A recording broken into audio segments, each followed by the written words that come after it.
of BPAL live stream sniff tests.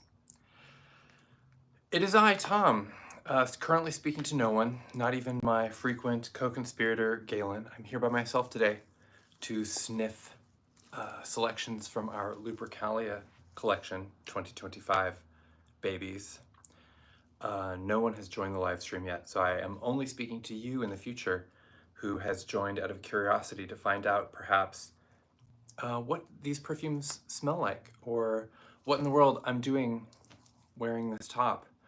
It's actually like a whole little dress, and I'm going to a Pride roller skating event tonight, and I decided to test drive this outfit live streaming to see if I actually had the guts to wear it to go out roller skating in front of humans. And seeing myself through a carefully lit front-facing camera, I feel like that's the image I can hold on to for tonight's festivities, and I'll be just fine. And I just need to avoid the mirror in the bathroom, as well as probably every other mirror. Ashton will tell me that I look fantastic, and thank you, a handful of viewers, for your vote of confidence. It's all gonna be okay. But I figured, you know, showing a little, a chaste, appropriate amount of skin was appropriate for sniffing the 7 veils. This little series of 7 perfumes is a labor of love, I will say, because it was originally created for Lupercalia 2024. And then at that time, we had so many things going in the basket. The dock was changing a lot, and this collection just required a little more love and attention than it could get at that time, so it ended up being scooted off down the road. And this happens quite often, actually. We're always kicking stuff a little further down the road, and it really, I find, it takes at least one person to care enough to remember later to actually come back and revisit something and make sure that it gets its moment. So that was me this time for this series of perfumes. As soon as I started a Lupercalia 2025 doc, like last fall, I immediately poked this back in there. Just, and you know what's funny is I think even this year, up until the last minute, it seemed like there was a chance that it would get kicked again. There was almost nothing written for it.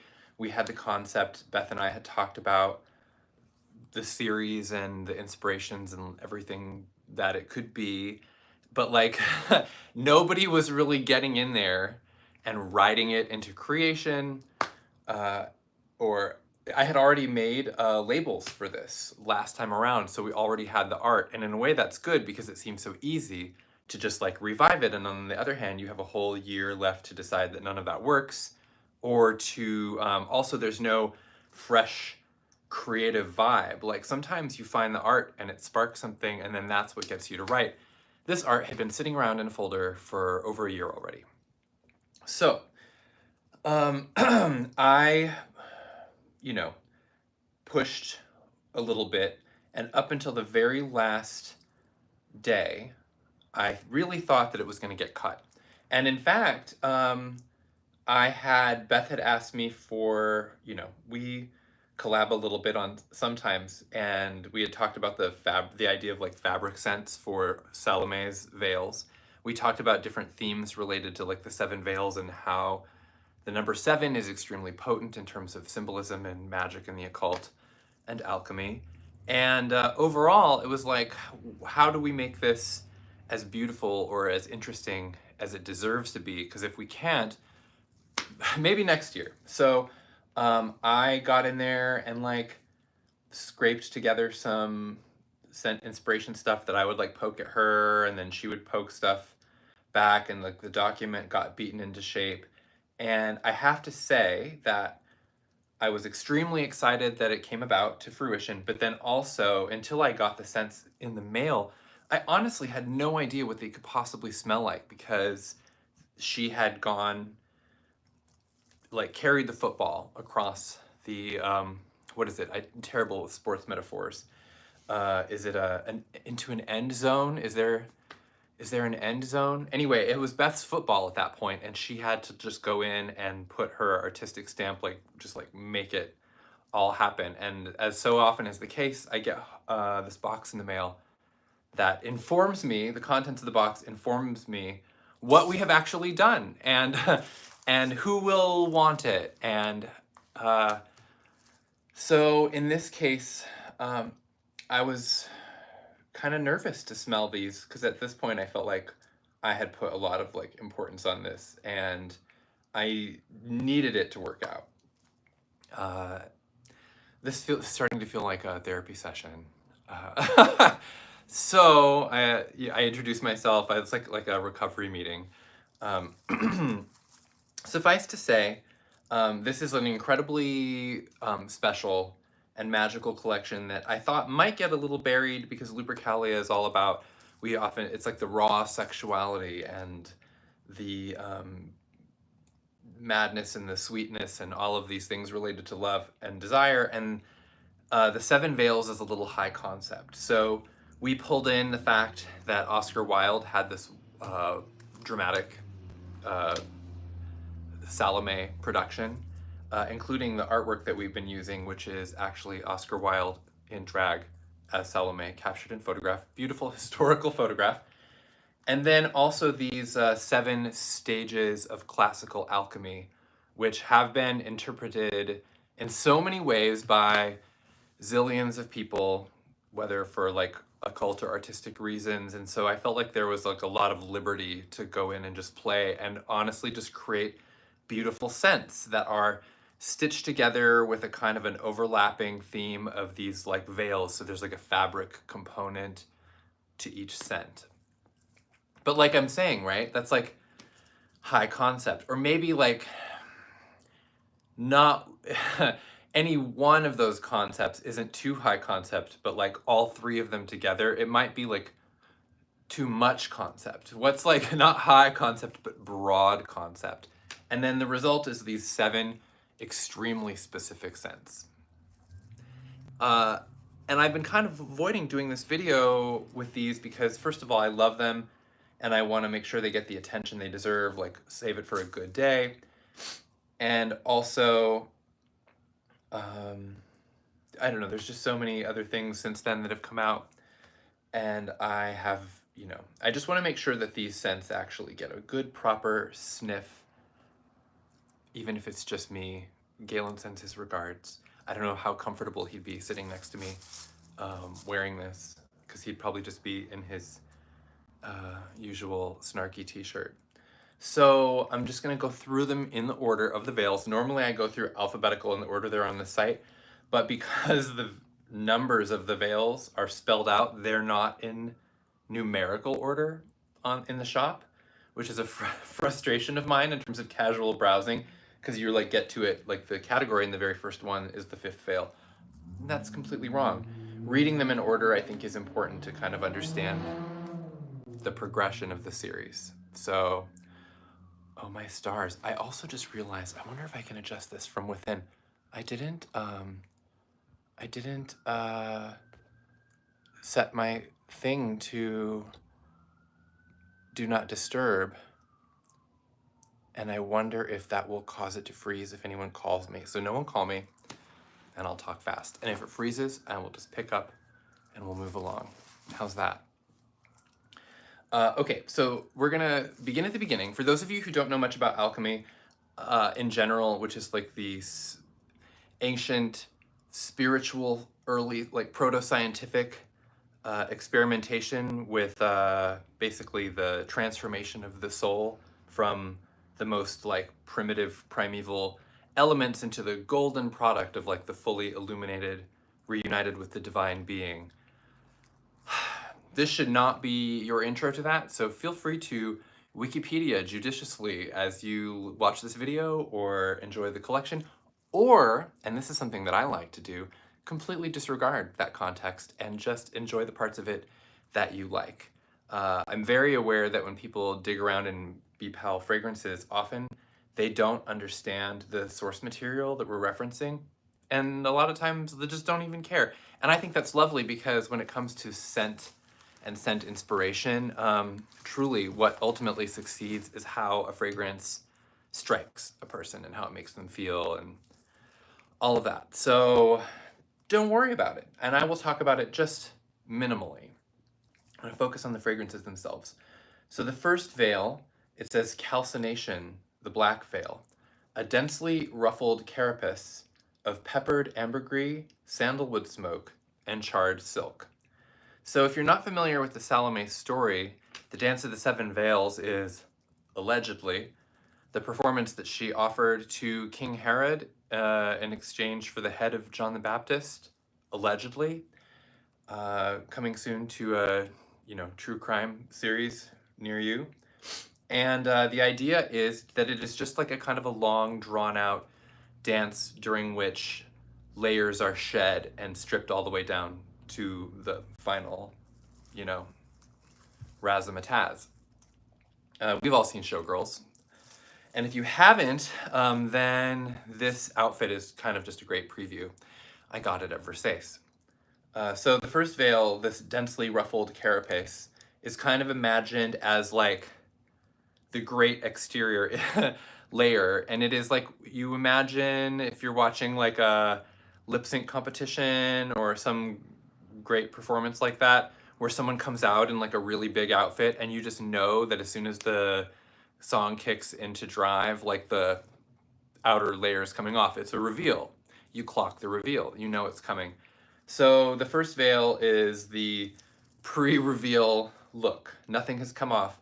And I love the idea of this just kind of like dark, rough exterior. So,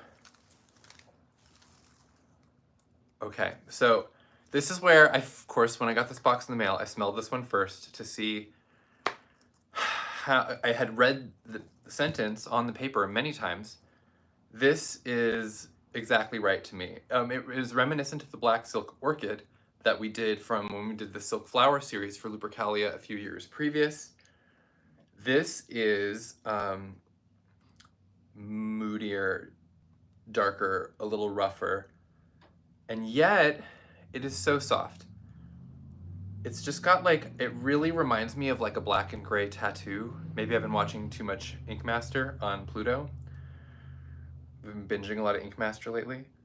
But it really has this kind of like interesting dark coarse edge that's kind of like sticky and charred at the same time, like a good resinous, like burnt incense. And then from there, just like tendrils of gray that kind of fade up into like infinite softness to the point where like it just like dissipates and you can't really tell where it begins or ends. So it's not like, it's just burny enough to kind of like hold on to that edge. I've been thinking about this, like wearing it sometimes as like, I think of it as like a psychic layer where it's like deliberately putting a barrier between myself and other people. And yes, it's like a seductive barrier, but still it's just like nothing's getting through. Nothing's coming out, nothing's going in. Because it has this kind of forbidding darkness. It's just like a nice, heavy, thick coat of primer that's just like, And then, though, there's like this beautiful kind of comforting warmth to the gray. And then this kind of uplifting breath that I think is like suggestive of what the rest of the series kind of contains. Like truly like a layer that can be employed selectively, but is like ultimately meant to be shed. Because the layers are introduced, but then they go away. It's kind of like there's an overlap there with the Major Arcana tarot cards, where it's like envisioned as kind of a victory parade where each following float or layer is meant to like supersede or triumph over the one that came before it. So this is just the beginning, and then everything from here represents like another layer pulled back and another layer pulled back. So it's kind of like this is deliberately created as like a baffle that like obscures visibility and keeps, keeps closeness at bay. And there's something that I love that there's just like so classically goth about that. It's just the wall, you know? Someone just said, same on binging Ink Master. Isn't it crazy too? Because there's like a handful of good seasons that are really entertaining to watch, and then some that you really have to grit your way through. And then also, how often do you tune into Ink Master and they're doing one of their like live finale episodes, which are almost unwatchable because the series is basically only even barely watchable as a result of editing, which they lose completely in a live show. But we'll never get through all 7 veils if we bog down here in the first veil. I just want to say though that this is immediately, the first veil has become like a personal fragrance to me that I love putting on before I go out. It's just kind of like a way of like, it's what I imagine it feels like, or like, you know, it's like wearing a full face of makeup basically in a fragrance. It helps, it's like a lovely like concealing layer in my mind. So the second veil, scroll to the bottom of the page. The second veil then, lovely kind of like purpley label artwork. It says, Dissolution, the flowing veil, a crystal-sequined torrent of lilac-wine organza, itself a complete olfactory mouthful, soiled with trampled grapeskins, cinnabar smudges, and smears of liquid myrrh. The drama, extremely dramatic. Very dramatic fragrance. Okay, so Dissolution is, you know, the step after the first veil is this lovely, like the dissolving of the elements, because in order for them to be like processed and recombined and refined, they first have to be broken down. So I like that, like it's, you can see here in the language with like the trampling and the torrent and the smears and the smudges and like just a really kind of like lovely, dirty, messy, pulpy idea for a scent. And then the wine, which is just like as an afterthought of lilac wine. So I had so many questions about this, like how winey would it be? How lilac-y would it be? How any of this would it be? What does cinnabar smell like? I have questions. I don't really know like how to answer them from smelling it, because this scent really retains a lot of its mystery. There's like the wine element in this is pretty strong in the bottle, and it reminds me of the way wine must have smelled or tasted centuries ago. It has a very old smell, and I can't tell if that's because of the myrrh and the cinnabar, which I think is kind of a mineralic component here. Like turn it into something like it almost smells like a ruined temple, but like as if you can kind of like smell what happened in the temple before it was ruined. Whereas with the first one, I feel like I really recognize that silk component, which is the connection to the orchid before. Like the smoke and the sandalwood and the incense. And then I know what I'm looking for, I guess, with the black silk. With this one, it's a little tougher because these are some like really strong, interestingly, like heady notes. There's like something, it definitely reads as wine at the beginning, but with like a kind of an interesting burst of floral and incense. And then like a kind of an interesting like deep low bass tone of like the cinnabar and like the darker side of the myrrh.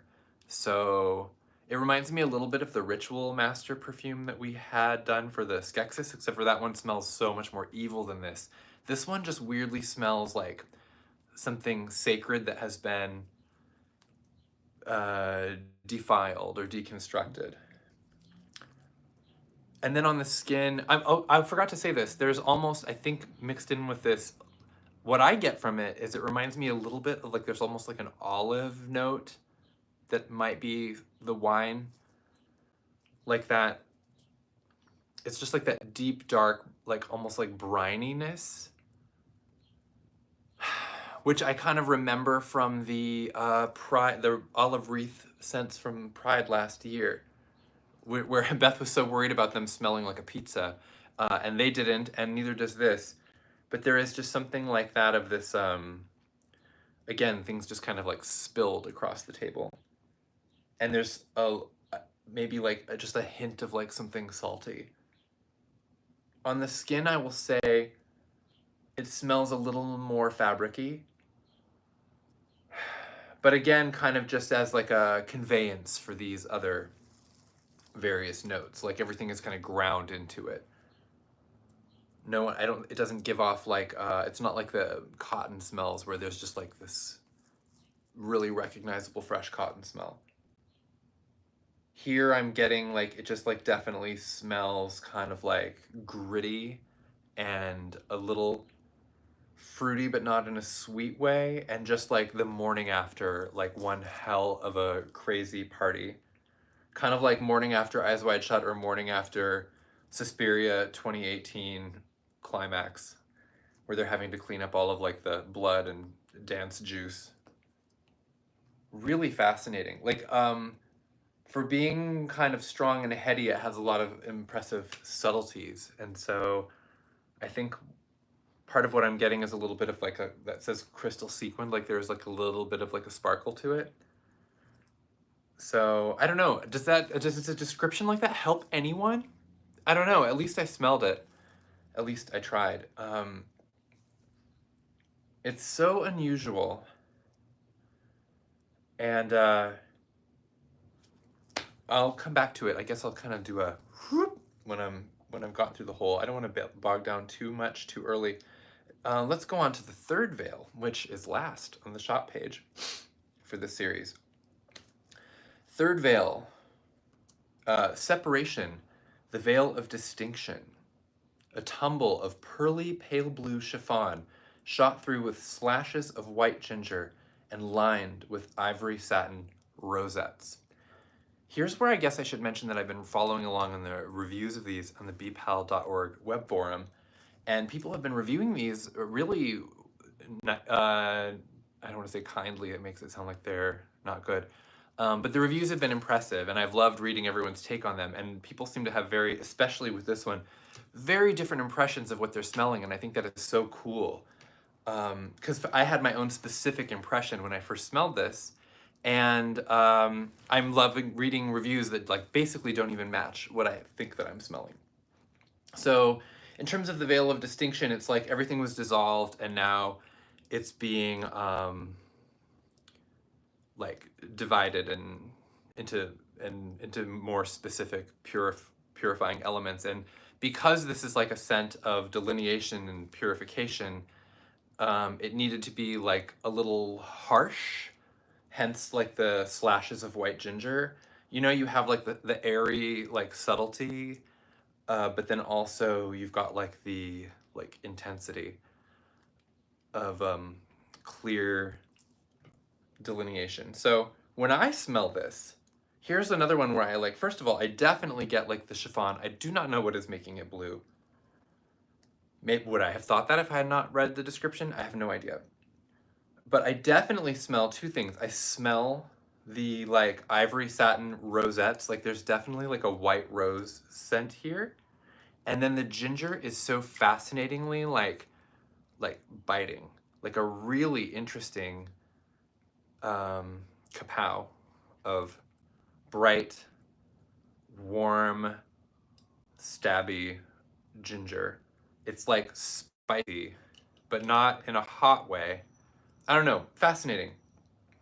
So for me, this was instantly like, this is like a very Lupercalia scent in that like you've got the kind of the drama and beauty of the rose. You've got this like intense other element, and then like the gauzy backdrop. It's just like really fascinating. Like this, if I had blind sniffed this and you'd asked me what limited edition collection it was from, I of course would pick Lupercalia right away. So it's got this like really dazzling freshness that is interesting in a floral, because freshness in a floral often tilts green, and this doesn't go green to me at all. Like bright, ethereal, like white, like a kind of a bright white light that's almost like too bright to look into, and yet like a lot of gentle, beautiful pale blue haze, which I have no idea scent-wise what contributes to that. it's just got like this insistent like brightness and cleanness with the ginger and the rose. And from having worn this before, I know that this does actually kind of, on my skin, hold. I can't tell if maybe it's like a white musk. It has enough sweetness to be like tantalizing and comforting, but like also there's like the ginger is like bracing and energizing. So there's like a really kind of like a bright, it's like a, it really does conjure the idea of like a bright, like white and blue, like ruffly outfit. Like I don't even know what, like some kind of cosplay.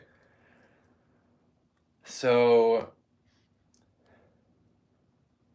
yeah, I really enjoy wearing this because I think there's something about the rose and the chiffon that like keeps it like relatively feminine, but it also is surprisingly forceful. Yeah. Oh gosh, this has been really. Um, I was wearing this a lot trying to make springtime happen. Took longer now that we're in Minnesota. So yeah, I love how much of these scents like are really dwell in the color palette and that's represented on the label to like this like slim extent. But so much of it exists in the imagination, and that's why I think the reviews are so fascinating to me because I know what the scent smells like, but then filtered through whoever's sampling it or describing it, you just get this whole different idea of like how it strikes them. So that's where I think also kind of like a minimal label art like this really helps because they're all the same illustration, but with the different color in the letters. And that's all you get to go from. So to that end, let's look at the fourth veil, which is like the greener label artwork. And this says, the fourth veil, conjunction, the veil of reunion. Ripples of sage green silk covered in a mossy velvet burnout pattern of wildflowers and slithering ivy. So it's green. Alchemically, we're talking about like these like distinct, isolated, like refined elements that, you know, the dissolution, the refining, and then conjunction, the veil of reunion in here is kind of the romance of everything kind of coming back together. Like, I guess in tarot cards, it would be like the lover's card, like this like reintroduction of purified elements. And not a lot of surprise for me here with this one. It has an element of that like photorealistic grassy green, like cut grass scent, and a bit of the sage that is like one of the very first things described. But I will say here that like it is kind of pulled out of photorealism in terms of the fact that like this is, I really do get like a very silky fabric in this.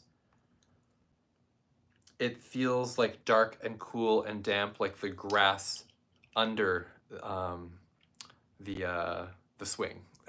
You know, my great grandparents had a yard swing, and we would go like lay under it sometimes because the grass there did not get scorched, and when the lawn got watered, that grass dried slower, and it was always just like nicer and greener and cooler.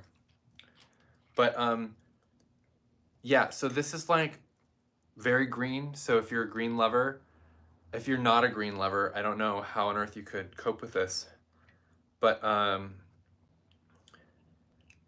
think it's like unusual in the sense that like instead of like a lot of the really big like spring bouquet scents that we've done, this one does have like a really interesting, it reminds me of almost like a historical costume, like prairie dresses or some, or like maybe something like in a pastoral medieval landscape, you know, where people are wearing like the velvet gowns and stuff and going on their daily traipse outside the grounds for their health or whatever. Yeah, there's like something kind of strangely subdued and regal and cool about this. the slithering ivy. Like there's like some of the color copy like that, the ripples and the slithering kind of paint a picture that I think really does actually describe what the scent smells like. So yeah, on the skin as it cools down further, I would say it just like is amazingly equal parts silky and then like green, mossy, meadowy. Very calming, really beautiful. I don't wear as many of the green scents, so it didn't like tumble into my regular rotation the way some of these have, but then like every single time I have worn it, I have really enjoyed it. In fact, I feel like the silk on this one kind of really amps as it goes. And it has like this just kind of like delicate creaminess of it. So just beautiful. I am cooking right along. Look at me. It's 30 minutes, 31 almost exactly. And I'm already 5 cents into the 7-cent series, which works out great for the timing of my day because I have to send a really large, big, pesky email informing everyone in the world about the Crow Moon Lunacy fragrances, and Friday the 13th fragrances. Happy Friday the 13th to those who observe. So yeah, I got plenty to do, but I guess I don't have anyone here to giggle with, and it keeps me on track. We'll skip right along to the fifth veil. The fifth veil. Okay, here's where I knew this. I'm like, this is gonna break me. Putrefaction, the veil of decay. Okay, so stop there. I know that Beth knows how to make nasty, strange, extremely niche, oddball, as scrungly as I have repeated from others in the past, fragrances. And my question for this is like, this is a series about kind of like a glamorous take on the alchemical process and this like legendary, I guess, I mean, the Salome thing is basically a myth, is it not? So like how putrefaction are we going to get? And I know probably a lot of people had the same question. For some, there's nothing that we could do that would be gross enough. Some people really want us to go as gross as possible. They need it. And then others like the idea of it, but like ultimately do not want to like gag or for others to gag upon smelling them, which I completely understand. I really just didn't know like where we were going with this. Like I had seen the description. It says a yellowing shroud of raw-edged muga silk, banana spotted with chunks of fermented fig and exuding rich earthy puffs of mushroom dust. So I feel like there's enough keywords in here for people to jump through to be like, this could be oddly nice. It could smell like a dirty kitchen. I don't know. So first of all, I want to say that the banana spotted, which is just like a visual description of silk covered in fermented fig chunks, is also a scent note, because the way that banana note just like leaps out of the bottle in anything, like it's unmistakable. And if you're a banana chaser, and I know you're out there, this is for you and it will be part of your collection. I like this because as much as there is that kind of like really, it's a very ripe banana, but it's not like super overripe. And then in the bottle, there's something that kind of pulls it into an artificial non-food territory, which I would at first, if I was giving a very superficial sniff, I would say is maybe like almost like a Laffy Taffy, except for the fact that I know upon hovering that it is actually the silk. It's like where banana meets silk, and then you get this kind of like, that's where like you get this kind of different texture where it's not a fruit, it's like a whole different thing. And then, I mean, in the bottle, just like a bit of a dusty tang, dusty fermented tang, but like nothing scary. So I feel like if you can get this far, you can put it on if you wish, and I shall.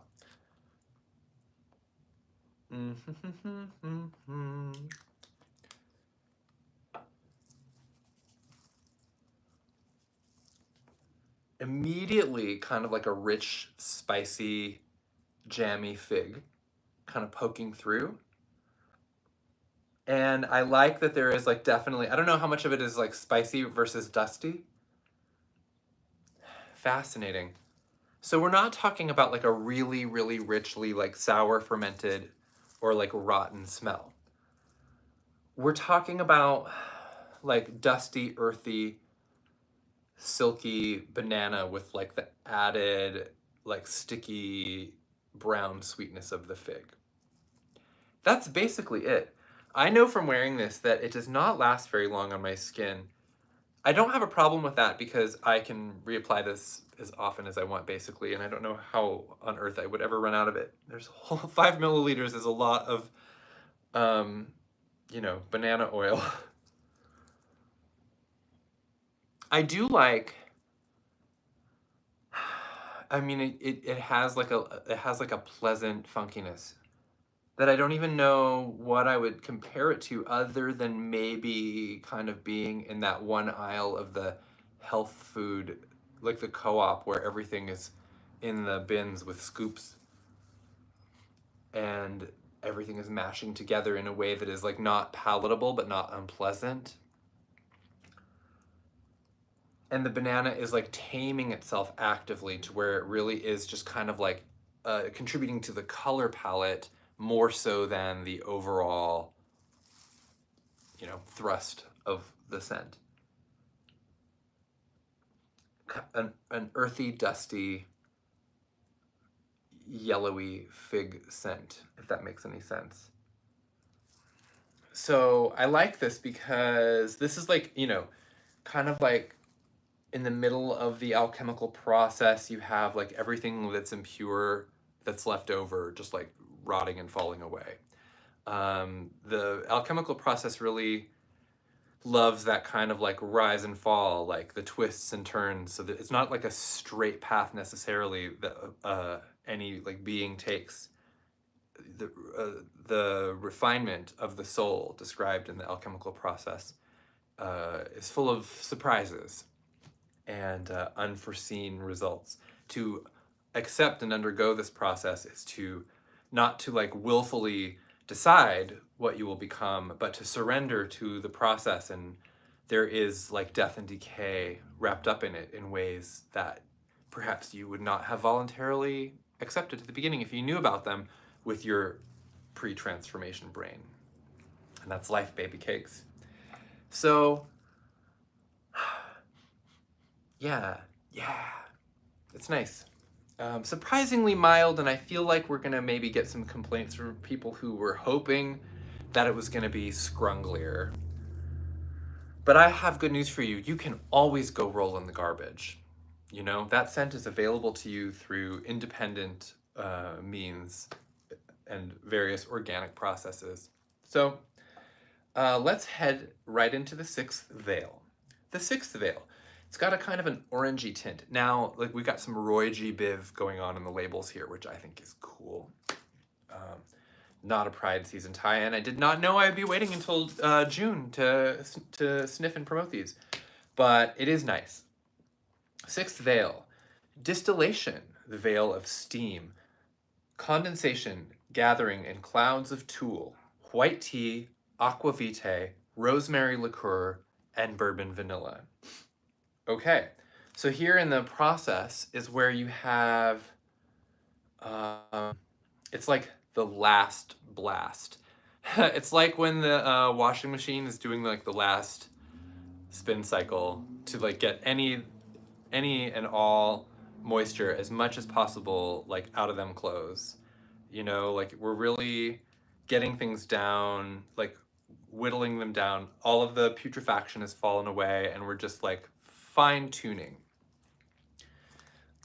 So in this scent, it's like it pulls from tea and like liqueur, and this is great because those are the products of like many stages of refinement themselves. Like a lot of alcohol recipes, like green chartreuse was developed by monks who were trying to create like the elixir of life. And they didn't like necessarily succeed, or if they did, they are not sharing it with us. But they're not even sharing the chartreuse with us anymore because there aren't enough monks now alive to actually make it and keep up with the demand. But the distillation process that has created all of these like liqueurs and various spirits is itself like an offshoot of alchemy. And I don't know that much about tea production. I just know that, you know, by the time you get it, it sure has gone on a journey. So I'm gonna get in there. I love this. I love this. It has almost a little bit of that aldehyde lift without being quite so fizzy like a full champagne note, but it really does have that sense of like jets of steam, like the steam coming out of the New York City streets, you know, through like the funnel tube. Like a bit of a gathering moisture, possibility for condensation. So there's like a pale gauzy sparkle. I definitely detect like a lovely flat tea note, and there is some sweetness in it from the bourbon vanilla, but it is just not attached to anything that allows it to really clobber you, because the boozy notes and the tea notes and everything are really kind of like spare, like lightly mineralic, but with like this, you know, beautiful herbal finish that keeps it from smelling like aquatic. So let's find somewhere to put it. Oh, I put on too much of that. This is like another, like the third veil, another really interesting kind of like lift scent that is like full of alertness.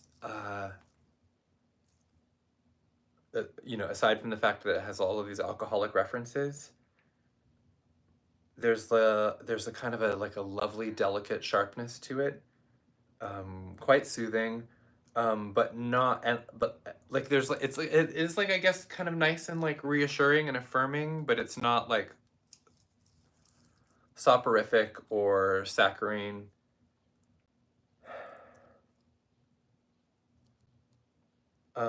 It reminds me, I mean, this, if this was a cocktail, I would drink it.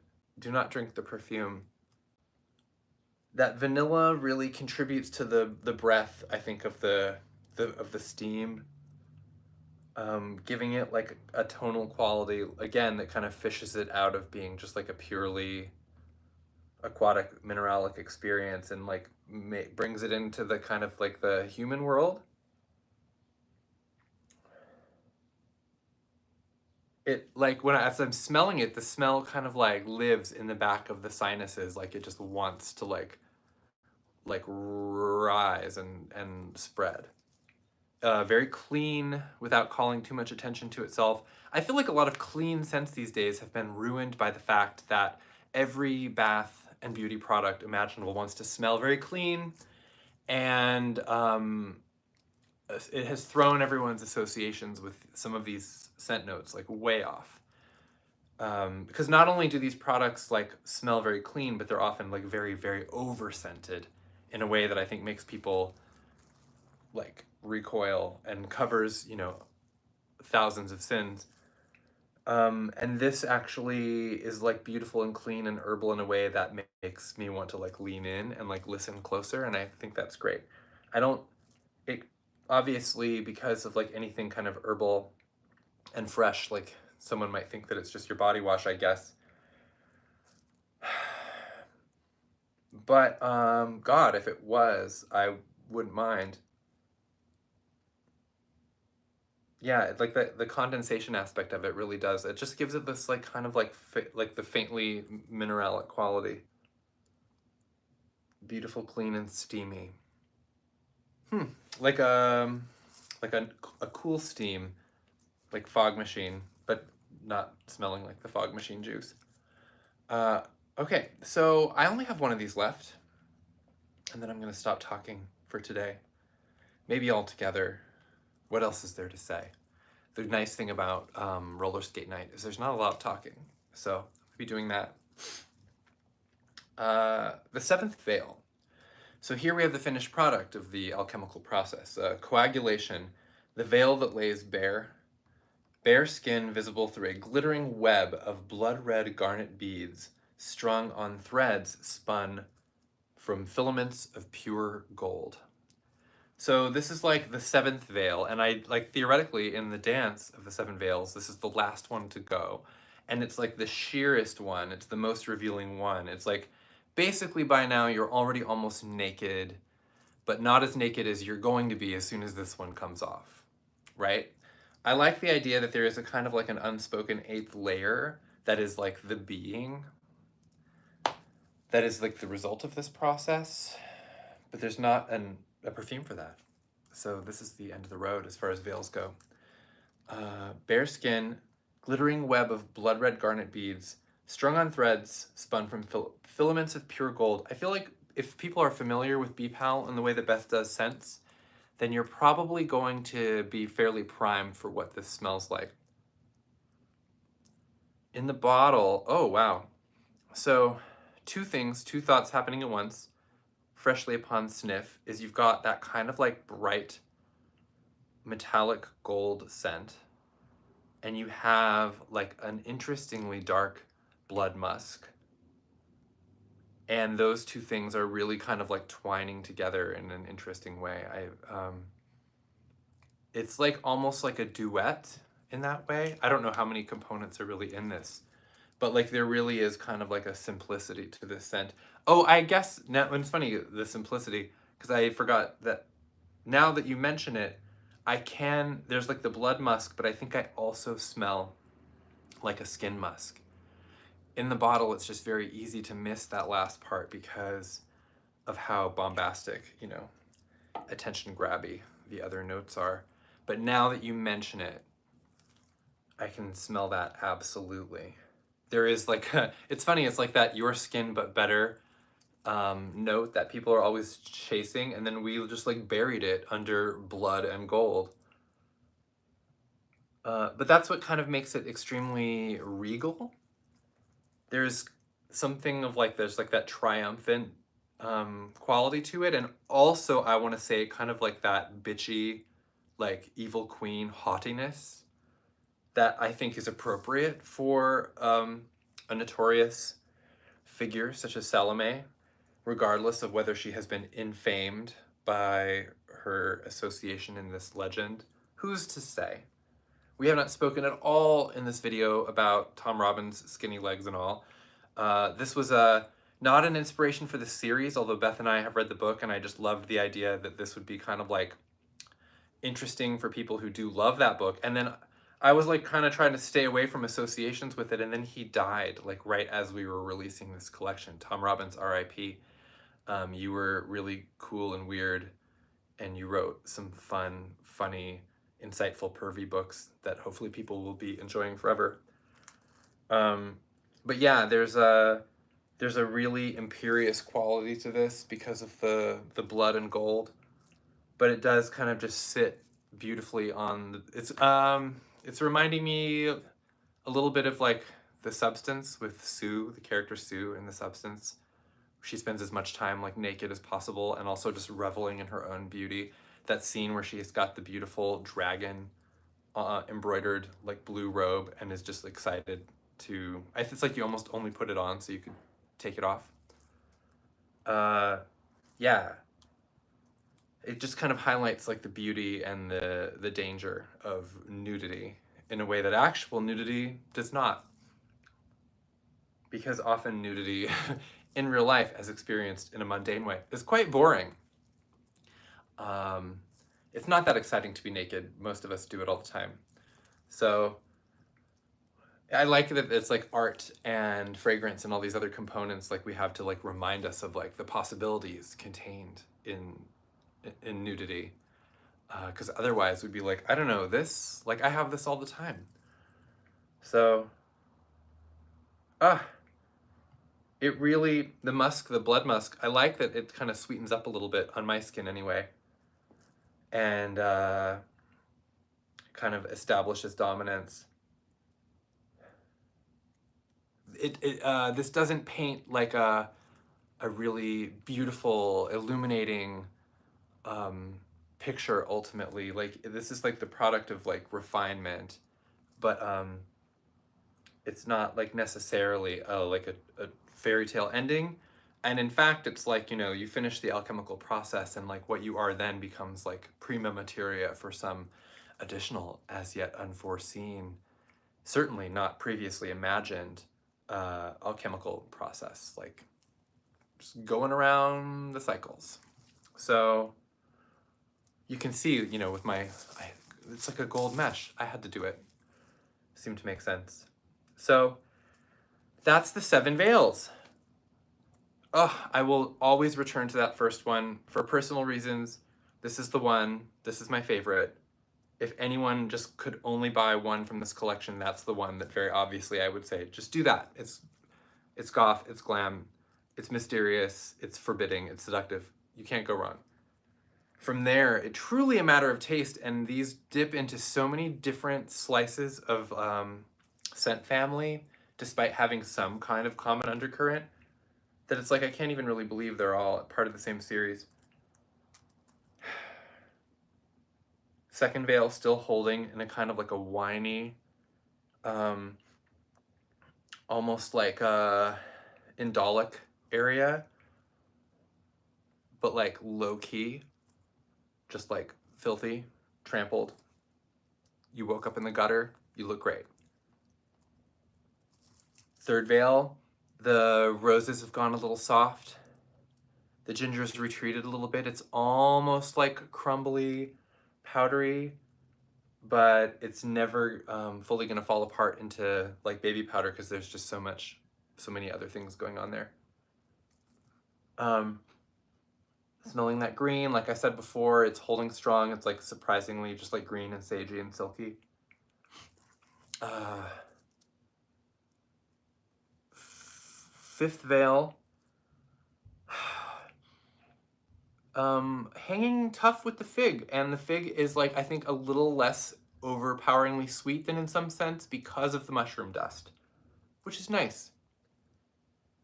And then of course these other ones I've applied much more recently, so they haven't changed that much, but I love this, like the just like jet of steam in the sixth veil is so cool. And we don't do a lot of rosemary scents, and while it's not really strong here, this rosemary liqueur is just, I don't know. I've been putting this on before work a lot of times lately. It feels like a nice little wake up. And then here I am back at the finished product. I like that there's a darkness in the seventh veil that kind of almost connects back to the first veil, like I said about the cycle. So it kind of like I could just go in a loop all day. And I will, if I don't pack it in right now. So if you're listening to this by now, you probably already know about Chrome Moon Lunacy, and you know about the new hair glosses and the fact that we're adding a Lunacy lotion to every new release for the rest of time. You probably already know that I'm doing a Lunacy event here in Minneapolis on Saturday the 21st. That's a week from tomorrow. You probably already know these things. You don't need me to tell you, but maybe you just enjoy hanging out and talking with somebody who knows some of the same things you do. And I'm happy to have been able to do that for you today. Wish me luck and no broken bones at Pride roller skate night, because getting injured during Pride Month is homophobic. And if I'm left to talk anymore beyond there, we're just gonna veer into subjects that I have no business addressing on a live stream without someone here to pull the plug on me. So let's be kind and gentle to ourselves this weekend. If there's an opportunity for you to go to a protest and bond with other people there, oh, please go. It will feel so much better. Be as safe as you possibly can. And otherwise, please just try not to get bogged down in despair, because we have so much left to look forward to in life. I promise, and I'm never wrong, which is why I've had this job for so long. If I was that wrong, they wouldn't let me do this. So there must be something to some of what I say. Have a wonderful weekend, and we'll talk more next week when I have Galen with me, and we'll sniff some stuff, and it will all be okay. Buy my, did I say buy my? Buy my perfumes. Bye-bye.